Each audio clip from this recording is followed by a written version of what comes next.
I first started doing video at Teamgantt, I was basically clueless about project management and its huge glossary of terms and acronyms. You could probably argue that I still am, really, but I'm learning. More than one meeting was spent with my notebook in hand, jotting down things that I didn't fully understand or had never heard before so I could look them up later and save myself the embarrassment of asking my team what they were talking about.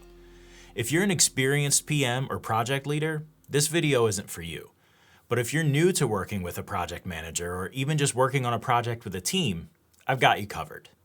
I thought we'd talk about one of the simplest but also one of the most common and important project terms you're likely to come across: stakeholder.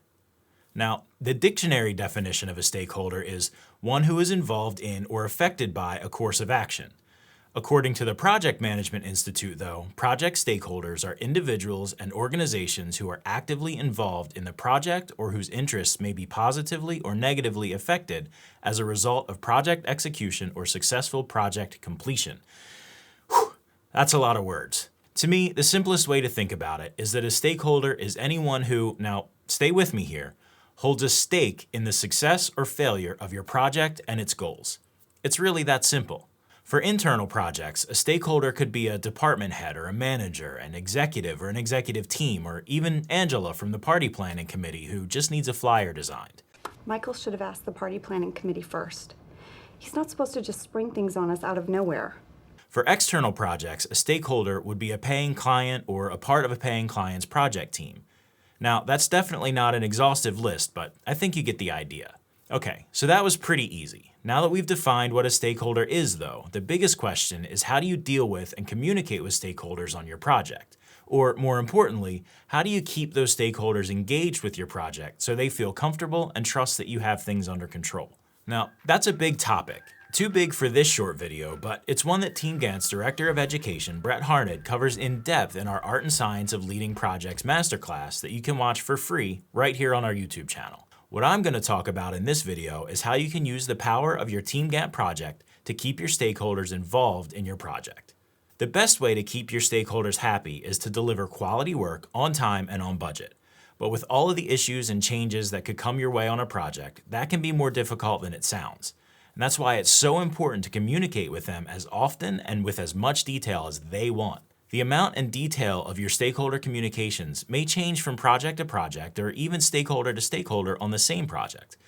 If you have a PM on your project, they should handle this part for you, but if you're on a small team without a PM or you're doing this project solo, that communication is on you. But it's not as hard as you might think, especially with a solid project plan in Teamgantt. Let me show you what I mean. Okay, so I'm looking at my project plan in Teamgantt. The first thing I like to do is make sure all my stakeholders are invited to the project. This way, they can get status updates on the project as a whole or even individual tasks.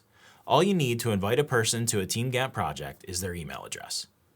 Once they've been invited to your project, you can start communicating with them right within the project so things don't get lost in endless email threads.